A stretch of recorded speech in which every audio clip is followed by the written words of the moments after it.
os clássicos mais violentos do futebol, a gente pode começar com esse. Olá, sejam muito bem-vindos a mais um vídeo. E nesse mês, nós iremos ver os clássicos mais violentos do futebol mundial.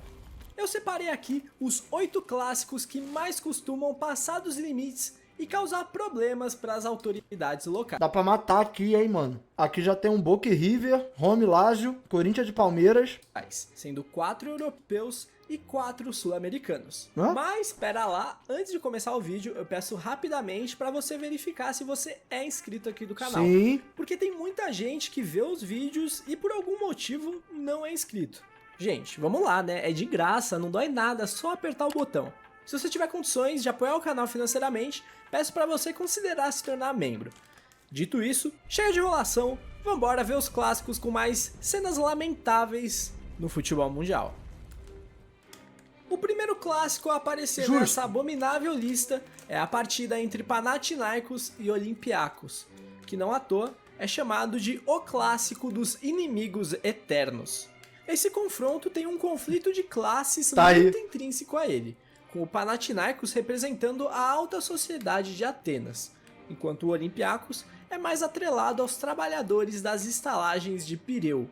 Além de serem os clubes mais bem-sucedidos do futebol grego, eles também são potências no polo aquático, basquete e no vôlei. Tem uns vídeos muito pica das torcidas, mano. No polo aquático, mano. Vagabundo na água e a torcida, pô, com sinalizador. Muito foda, né? Inclusive, foi lá que aconteceu a primeira grande tragédia envolvendo os dois clubes. Quando em 2007, um torcedor do Panathinaikos foi esfaqueado até a morte antes de uma partida de vôlei feminino contra o Olympiacos. Poucos meses depois... Vôlei feminino, o cara foi sair na porrada, mano. Em 2008, 2 torcedores do Olympiacos foram emboscados por hooligans rivais, que os esfaquearam, deixando um gravemente ferido e o outro morto. Em 2011, mais um caso lamentável aconteceu. Dessa vez, um torcedor do Panathinaikos foi morto a facadas em uma briga generalizada envolvendo vários grupos de torcedores. Pelo amor de Deus, tirem as facas dos gregos. Esses confrontos entre as torcidas são bem mais antigos, e a equação é bem simples. Você coloca 2 torcidas que se odeiam frente a frente, armadas com bombas, barras de ferro, facas e tudo que aparece à disposição, e depois adiciona a polícia, também fortemente armada. É impossível sair coisa boa daí. A final da Copa da Grécia de 1962 fora finalizada sem um campeão, pois já no primeiro tempo tivemos 3 expulsões. Pô, vou te falar, mano. Não, é melhor não falar isso não. E confusões nas arquibancadas. Ah, e é claro, nenhum gol. Um quebra-pau semelhante aconteceu 2 anos depois, nas semis. Na ocasião, a federação decidiu eliminar os 2 clubes e dar o título direto ao AEK Atenas. Em 2012, a partida foi suspensa antes do fim do tempo regulamentar. Tipo assim, Salvei. Eu não tô sugerindo, tá? Eu não tô falando que tem que ser. Eu estou pensando, só que agora eu vou externalizar esse pensamento. Existem artes marciais que são, pô, legalizadas. Pô, você consegue criar uma competição de MMA, juntando atletas do mundo todo, botando eles pra sair na porrada e tal. Dentro da regra, enfim, da legalidade, pode acontecer. As brigas de torcida são um caminho sem volta. A gente fica tentando remediar, fica tentando diminuir, fica tentando, tá ligado? Resolver, só que ninguém consegue resolver. Ai, vamos colocar o jogo sem público entre Vasco e Flamengo. Aí o jogo é no Maracanã e a torcida lá no Espírito Santo sai na porrada na frente de um bar. Ou seja, não tem nada a ver uma coisa com a outra, bagulho de ter público ou não. Os caras que querem brigar vão brigar. Moleque, não seria mais fácil, mano, fazer um torneio de luta, mano, com os representantes dessas torcidas, que aí vagabundo já se resolvia de forma legalmente, ninguém morria, tá ligado? Quem quisesse assistir jogo em paz, conseguia assistir jogo em paz sem ter um monte de marmanjo barbado brigando. Resolvi o problema. Os caras falavam, minha torcida é mais pica, aí o outro ia ter que entubar, porque, pô, eles ganharam, né? Pô, geral assistiu na TV. Mas, pô, lá no estádio ninguém saiu na porrada, entendeu? Pô, bota 1 pra 1, mano. 1 pra 1. Se um tiver na merda, pare, igual numa luta. Mas não, vocês gostam de, pô, desse ciclo infinito, dessa bola de neve, que, pô, tem uma briga, aí um mata um, aí, pô, o cara que é amigo dele se sente mal, aí, pô, bate palma na frente da casa do maluco que matou, opa, correio, o cara abre a porta e dá tiro na cabeça dele. Porque vocês gostam disso aí, mano. Tem que fazer um bagulho diferente, mano. Ninguém aguenta mais, pô. Aí você quer ir pro jogo pra assistir teu time, tu não consegue, tá ligado? Por confusão entre as torcidas do time verde com a polícia. Em 2015, um jogador do Olympiacos foi atingido por um sinalizador ainda no aquecimento. Logo após, a torcida rival entrou em confronto com a polícia e a partida nem chegou a ter um início. Em 2019, torcedores do Panathinaikos invadiram o campo e tentaram agredir os jogadores do banco do Olympiacos. No segundo tempo, entraram em batalha com a polícia, que lançou gás de pimenta e impossibilitou a continuidade do jogo, por falta de segurança. Em 2023, foi a vez da torcida do Olympiacos alvejar jogadores rivais com sinalizadores. Um deles passou de raspão no ouvido de um lateral do Panathinaikos, que perdeu parte da audição. Então eu acho melhor tirar as facas e os sinalizadores também. West Ham e Millwall é uma rivalidade que talvez muitos sequer saibam da existência, mas que sem sombra de Quem não sabe é leigo, não assistiu o filme Hooligans, muito pica. dúvidas, é uma das mais violentas do futebol. Ela nasce no leste de Londres, porque os bairros dos clubes ficavam divididos pelo rio Tamisa. Os torcedores eram predominantemente trabalhadores de duas empresas concorrentes de estalagem, mas a rivalidade ganhou traços mais violentos mesmo com a ascensão do hooliganismo no futebol inglês, nos anos 70 e 80. O Millwall particularmente era conhecido por ter uma torcida... Eu queria assistir esse filme na live, viado, só que eu não achei esse filme pra assistir em nenhuma plataforma, velho. Procurei de tudo quanto é jeito, cara. Foi um tempo... Naquela sequência de filme lá que a gente tava assistindo, eu tentei achar o filme Hooligans. Só que, pô, não achei nenhuma plataforma, não sei onde assistir, viado. bem barra pesada, muitas vezes classificada como a mais violenta do país e uma das mais odiadas. Mas o West Ham também tinha a sua firma e não queria ficar para trás. Novamente, adicione a polícia nesse contexto todo e pronto. Tragédia anunciada. Em 1976, as torcidas entraram em conflito na estação de trem New Cross, e um torcedor do Millwall foi empurrado para a linha do trem, onde acabou perdendo a vida. Sua torcida então jurou vingança e disse que um torcedor do West Ham iria morrer. Isso acabou acontecendo em 1986, quando um torcedor dos Hammers de 19 anos foi esfaqueado até a morte por rivais.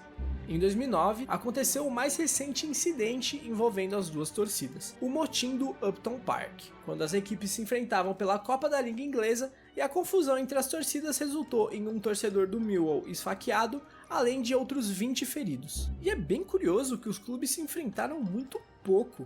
O West Ham passou a maior parte da sua história na elite do futebol inglês, no máximo na segunda divisão, enquanto o Millwall é um time de segunda, terceira categoria, com eles chegando a ficar quase 20 anos sem se enfrentar. E a última partida deles foi em 2012, mas mesmo assim essa rivalidade não se apagou e os clubes ainda se consideram maiores rivais. Eu ouso dizer que foi até bom os times se enfrentarem pouco, porque se tivessem mais confrontos entre eles, eu tenho certeza que a população mundial ia ser menor hoje em dia.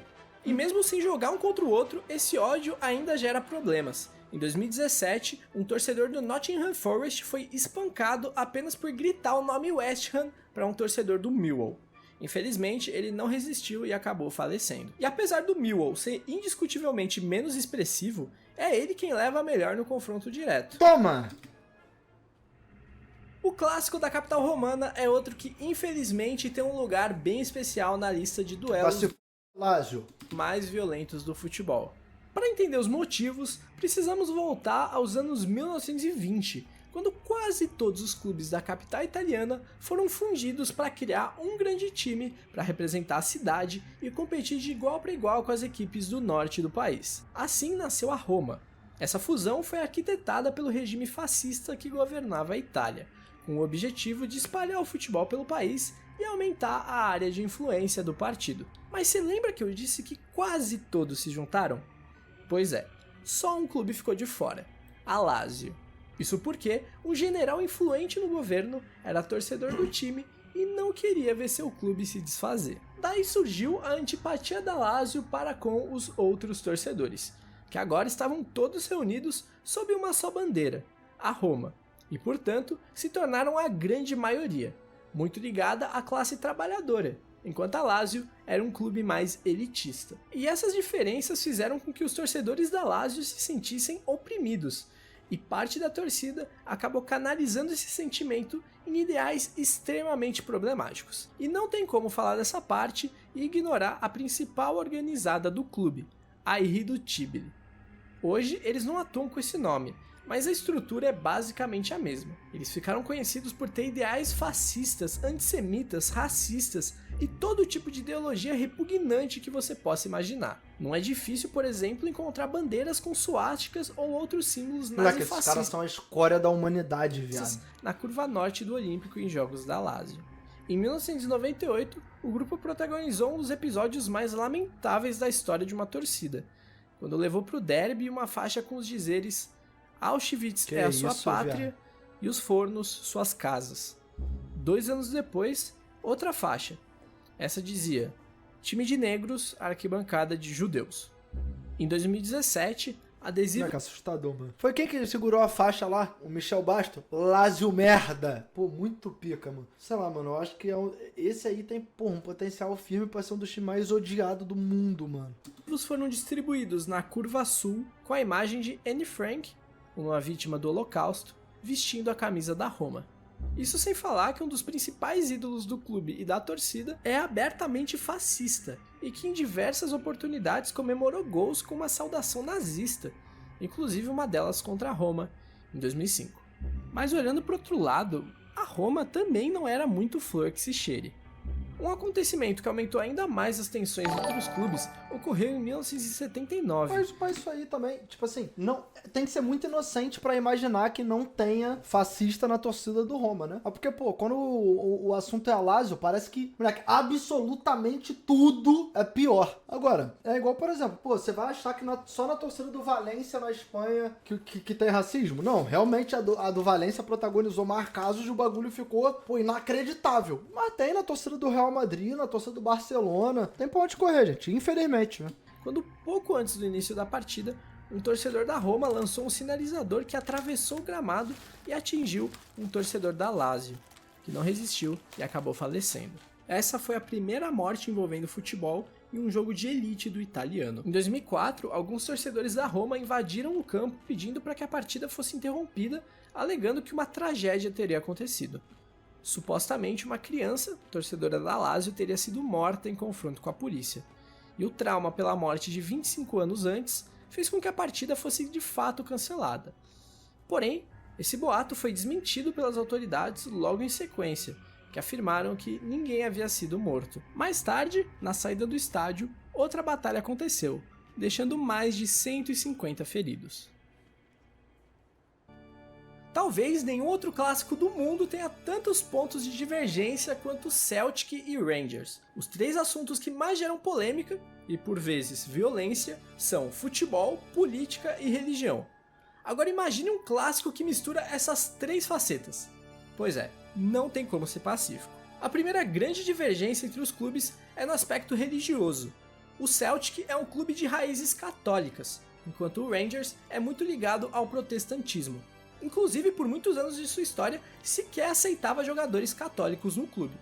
Isso também revela outra característica marcante da torcida do Rangers, o conservadorismo, sendo um clube muito alinhado com a coroa britânica. O Celtic, em contraste, é um clube formado por descendentes de irlandeses, e portanto é predominantemente separatista, antimonarquista e de ideais mais progressistas. Com todo esse tempero, e o fato dos clubes serem absurdamente dominantes no cenário nacional, é difícil que a relação entre as torcidas seja amigável. Em 2006, o simples sinal da cruz do goleiro do Celtic próximo à torcida azul já levantou os ânimos e gerou até ameaças de morte ao arqueiro. Pesquisas locais estimam que os indicadores de violência aumentam em até 9 vezes em finais de semana com duelos entre Celtic e Rangers em relação aos normais.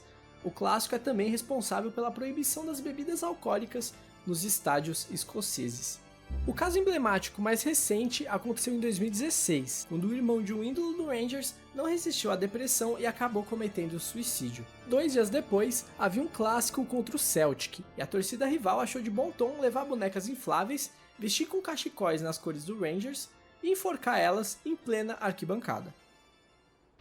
Pô, pior que tiveram os torcedores do Vasco babaca que fizeram essa p se eu não me engano, acho que foi na apresentação do Ronaldinho, viado. Foi um Vasco Fluminense, que o Vasco ganhou de 2-1. Se eu não me engano, os caras levaram tipo uma piscina inflável, viado. Eu acho que alguém da família do Ronaldinho, não sei se era o pai dele, não vou lembrar quem era, tinha morrido, tipo, afogado. Era algum bagulho assim, mano, nesse naipe. E os caras tinham levado pra provocar no mesmo naipe desse aí, que o cara, pô, se matou e eles reproduziram a cena, pô, enforcando um boneco. Cara, mano, são uns caras completamente... Eu não sei lá, mano, o que esses caras têm na cabeça, nem só na mente, assim, mano, mas o coração do cara tem que ser muito ruim, velho. Isso aí passa só da maldade, tem que ser uma pessoa ruim no geral mesmo, entendeu? Boca Juniors e River Plate protagonizam um dos clássicos mais sangrentos do futebol latino e mundial. A rivalidade surgiu da proximidade entre os clubes. Boca e River nasciam lado a lado em La Boca, um bairro pobre de Buenos Aires. Porém, na década de 1920, o River teve que se mudar e se instalou em Belgrano, um bairro nobre. Daí, a rixa entre os clubes só aumentou. Começou a aparecer um conflito de classes. E por mais que isso não se mantenha com o tempo, com os dois clubes se entranhando nas mais diversas classes sociais argentinas, chega um ponto em que a rivalidade já está posta e os clubes já se odeiam e nem precisa mais de um motivo. Todo jogo entre eles vai ter alguma polêmica, porradaria, sei lá. E somado ao estilo mafioso de funcionar das barras bravas, o clássico ganha um contorno de violência extrema. Em 1994, após uma vitória do River por 2-0 em plena La Bombonera, um grupo da barra local saiu do estádio e pegou armas que estavam escondidas em uma árvore próxima. Em seguida, eles emboscaram um ônibus com torcedores do River, alvejando o automóvel com mais de 30 tiros. Infelizmente, 2 pessoas foram assassinadas. Entre os atiradores estavam líderes da La Doce, a barra brava do Boca. Em 2015, River e Boca se enfrentavam pelas oitavas de final da Libertadores. O River venceu a ida por 1-0 no Monumental e a volta era disputada na La Bombonera, indo para o intervalo com 0-0 e poucas chances criadas. Porém, na volta do intervalo, um torcedor do Boca lançou spray de pimenta no túnel que dava acesso ao gramado para os jogadores do River, causando nos atletas lesões nos olhos e na pele. Enquanto parte da equipe do River agonizava em campo, um drone percorria o estádio com o fantasma da Série B, fazendo referência ao rebaixamento do River 4 anos antes. A Conmebol decidiu... Isso aí eu acho maneiro. Esse bagulho de drone, pra zoar, acho maneiro. Vasco usou uma vez, já tiveram outros times que usaram no Brasil. Eu lembro da do Vasco que eu tava no estádio. Foi contra o Fluminense. Mas isso aí eu acho maneiro, suave, pô. Tranquilão. De eliminar o zoar rebaixamento, assim, tipo, acho que faz parte da rivalidade. Boca do torneio como consequência. Em 2018, 3 anos depois, portanto, os clubes se encontravam na final da Libertadores. A ida, sob domínio do Boca, empatou em 2-2 e a volta seria disputada no Monumental. Porém, o ônibus que transportava os jogadores do Boca foi apedrejado quando se aproximava do estádio. Alguns jogadores ficaram feridos e a partida foi adiada. Foi então que, em mais uma decisão polêmica, a Conmebol decidiu apenas retirar o mando do River, levando o jogo para Madrid. No final das contas, o título... então, mano, foda é que depois dessa parada da moda pegada, o drone, o Vasco fez essa zoação com o Fluminense aí, relacionada à Série C, que a torcida toda ficou cantando sobre a Série C do Fluminense e desceu o drone. Só que depois o Vasco ficou numa fase de merda, né? Aí, moleque, os caras de torcida organizada fizeram um outro drone, mano. E o drone desceu, cara, com a frase: "O Vasco vale mais que as suas vidas. Joguem por elas." Tipo assim, num tom claramente ameaçador aos jogadores, né? Os jogadores, o jogo parado assim, os jogadores olhando a faixa ali, mano. O bicho pegando, tá ligado? Aí os caras usaram já como protesto também. Tudo foi pro River, vencendo a partida decisiva de virada por 3-1. O próximo clássico dessa infame lista é Aldosivi e Alvarado. O clássico que foi proibido por 27 anos. Nesse momento você deve estar aí na sua casa me perguntando: quem contra quem? Pois é, mas não se preocupe, se você nunca ouviu falar em nenhum desses times, tá tudo bem, porque são 2 times minúsculos da Argentina. Rapaziada mais psicopata de futebol tá ligado quais são os dois, né? Eles fazem o clássico de Mar del Plata, uma cidade bem pequena e pouco relevante para o futebol argentino, mas que alarde um confronto que desde o final dos anos 80 tem um clima hostil que só se equipara em mobilização policial a um Boca e River. Os confrontos começaram a ganhar expressão na disputa dos campeonatos regionais de Mar del Plata, e a hostilidade foi crescendo exponencialmente, até o ponto da federação se reunir e concordar que esse clássico não poderia mais acontecer. O motivo disso se deu em uma partida em 1997, que foi interrompida logo aos 20 minutos do primeiro tempo, quando as torcidas começaram a entrar em confronto. Logo em seguida, a polícia tentou intervir e virou um corre-corre dentro e fora do estádio, com pedra voando, garrafa voando, bomba de gás lacrimogêneo e tudo que tinha direito. O saldo do conflito foram diversos feridos, algo que nem a polícia na época soube classificar, e um muro do estádio derrubado. E evidentemente a partida encerrada por falta de segurança. Por isso, a Federação Argentina decidiu que esses times seriam proibidos de se enfrentar. Todos os sorteios de Copa Argentina, torneios regionais e até amistosos feitos de forma a evitar que eles caíssem frente a frente. Isso porque não valia a pena uma cidade turística pequena montar uma logística de segurança comparável a um Boca e River só para dois times de divisões bem inferiores não se matarem em campo. O destino fez com que anos depois o Aldosivi fosse subindo nas divisões argentinas, chegando à primeira divisão em 2014, naquele fatídico ano em que o campeonato argentino aumentou de 20 para 30 clubes. O Aldosivi foi um desses 10 que subiram, retornando depois de quase 40 anos fora. O Alvarado também escalou alguns degraus e chegou à segunda divisão argentina em 2019. Com a queda do Aldosivi em 2022, voltou a surgir a possibilidade dos clubes acabarem se enfrentando na segunda divisão. Porém, como ela tinha dois grupos, a AFA jogava cada um em um grupo e evitava o confronto. Em 2024, 27 anos depois do último duelo entre eles, a Federação Argentina permitiu que o clássico voltasse a ser disputado. As duas partidas já aconteceram. A primeira foi um empate em 0-0 e a segunda uma vitória magra do Alvarado. Ao todo, o retrospecto do confronto também mostra equilíbrio, com o Aldosivi tendo uma pequena vantagem. E para matar a saudade, nesse mesmo ano já rolou até troca de tiros entre as torcidas, deixando 3 feridos. Aí não. A gente tava aqui cheio de dedo apontando pros argentinos, mas tem que ser dito que o Brasil não fica muito pra trás não. Corinthians e Palmeiras é provavelmente o clássico mais violento do futebol brasileiro. Faz muito jogo aí fora parecer fichinha. Já tivemos pelo menos 11 casos de pessoas perdendo a vida relacionados com esse clássico. E eles inclusive estrearam essa modalidade aqui em terras tupiniquins. A primeira morte por causa de futebol no Brasil aconteceu em 1988, quando um dos líderes da Mancha Verde foi assassinado a tiros em São Paulo. E foi um caso bem esquisito, porque a polícia não conseguiu chegar a uma conclusão, e o principal suspeito era um integrante da Gaviões da Isso aí a gente assistiu no canal Peleja também, né? Fiel. E antes dessa primeira morte, tinha toda uma ética envolvida no entorno das brigas organizadas, como por exemplo o não uso de armas de fogo. Mas depois desse assassinato foi tudo por água abaixo. O derby também foi um dos principais causadores da torcida única no estado de São Paulo, após os episódios de brigas que ocorreram no clássico de 2016. E não tem como não citar uma das porradarias mais folclóricas do futebol brasileiro, que aconteceu entre jogadores de Corinthians e Palmeiras naquele Paulistão de 99, no episódio das embaixadinhas do Edilson Capetinha. E nem no carnaval eles se bicam. A Gaviões da Fiel não pode desfilar no mesmo dia da Mancha Verde em hipótese alguma. O sorteio já é feito esquematizado para isso não ser possível. Mas no desfile desse ano, aconteceu da Mancha terminar em quinto e a Gaviões em quarto. Ou seja, eles teriam que desfilar uma em seguida da outra no desfile das campeãs.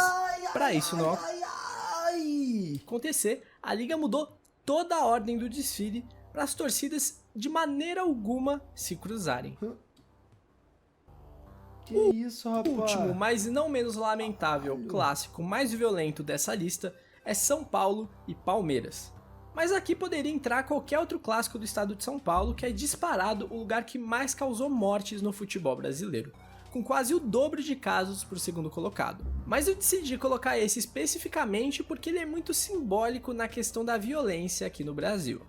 Os anos 90 em si era um período muito complexo. Foi o auge da violência. Pô, mas vou te falar, viado. Qual que era a diferença do número de mortes? 32 para 19? Era isso? Moleque, se você for olhar o tamanho em relação à população, não é o pior do Brasil, não. Tá ligado? Não é o pior do Brasil, não. Mas não é mesmo. Violência nos estádios. Na manhã de 20 de agosto de 1995, aconteceu o estopim de tudo isso. A gota d'água. São Paulo e Palmeiras faziam a final da Supercopa. Renatinho, tem a impressão que o clássico entre time carioca não chega nem aos pés do clássico entre qualquer time paulista em questão de rivalidade. O que você acha? Pô, eu discordo completamente. É claro, né? Existem rivalidades e rivalidades. Por exemplo, Vasco e Botafogo, moleque, é um palmolismo absurdo. Eu falei, pô, é um rival do Vasco que eu não estava secando na final da Libertadores. Ah, mas aí tem vascaíno que secou? Tem. Mas eu e muitos outros vascaínos não secaram. Agora, o pessoal cita aí, o Flamengo não entregou pro Criciúma no jogo contra o Fluminense. Beleza. Pede pro Botafogo ter uma situação pra ver se ele não entrega pra Flamengo, tá ligado? Pede pro Vasco ter uma situação, ver se ele não entrega pra Fluminense pra foder o Flamengo. Eu acho que é que depende. É porque, cara, existem times que não tem tanta rivalidade quanto outros. Mas, por exemplo, se eu não me engano, há um tempo atrás, o clássico Botafogo e Flamengo é o que tava tendo o maior número de homicídios no Brasil, pô. Tá ligado? Então é complicado também. Pô, teve uma tragédia, mano, que um tinha matado o outro com um espeto de churrasco no Newton Santos, né? Que era o antigo Engenhão, que é o estádio do Botafogo. Então, pô, tem inúmeros casos. Rivalidade existe muito sim. Agora, o Vasco não tem tanto com o Botafogo especificamente, tem muito com o Fluminense e Flamengo. Enfim. Copa de Futebol Júnior no Pacaembu. Exato, Futebol Júnior, um torneio sub-20. E o jogo aparentemente inofensivo ficou marcado na história como o pior incidente envolvendo duas torcidas no futebol brasileiro. O Palmeiras acabou campeão no gol de ouro, e segundo a apuração da época, a torcida alviverde foi comemorar em frente à torcida do São Paulo, que evidentemente se irritou, derrubou o alambrado e partiu para cima dos palmeirenses. A tragédia teria seu agravante porque o Pacaembu estava em obras, e havia ali próximo um setor com barras de ferro, madeiras e vários objetos muito bons para agredir alguém, expostos para qualquer um pegar. E foi exatamente o que aconteceu. E o efetivo de policiais reduzido, por se tratar de um jogo sub-20, fez eclodir uma verdadeira batalha campal, transmitida em rede nacional, e que resultou em mais de 100 feridos e um adolescente são paulino de 16 anos morto. Essa é de longe a maior briga da história do futebol brasileiro.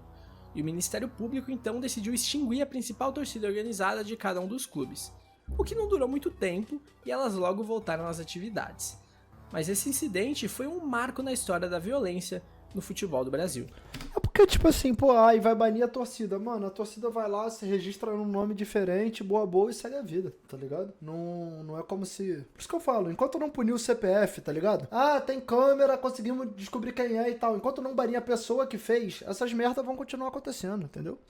Apesar desse ser o grande caso, a desavença entre são paulinos e palmeirenses remonta de épocas muito mais antigas. Existe uma forte conspiração palmeirense que diz que o São Paulo tentou roubar o Parque Antártica do Palmeiras nos anos 40. E apesar de não existir nenhuma prova, não é difícil você ouvir algo do tipo por aí. E durante certas épocas fica muito em alta uma famosa frase que diz que pro palmeirense o Corinthians é rival, mas o São Paulo é inimigo.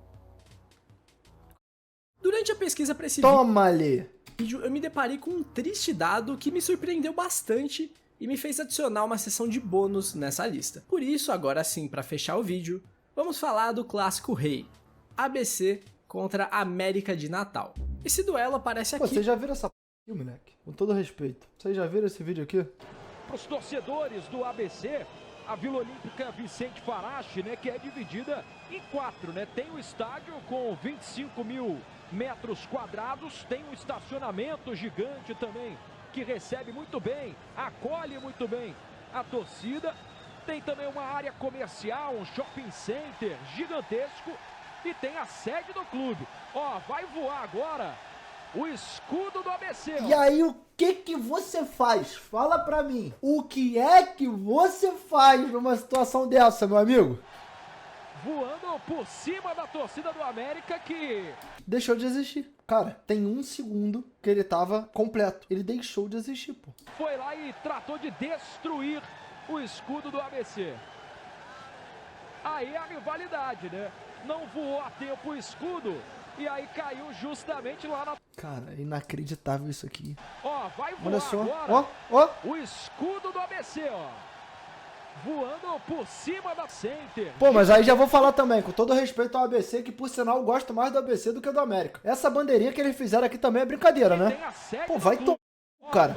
Vai ter um cidadão aqui no canto do vídeo, cara, que ele vem puxar a bandeira já rasga na mão dele na maior facilidade do mundo. Olha só. Olha isso aqui. Escudo do ABC, ó. Bumba, já rasgou tudo. Olha lá. Aqui. Pô, que é isso, mano? Ele não vai rasgar com a torcida? Rasgou na grade. Essa bandeira aqui era pra rasgar mesmo, mano. Foi um torcedor da América que fez sacanagem lá. Não é possível, mano. Isso, cara. Tratou de destruir o escudo do ABC.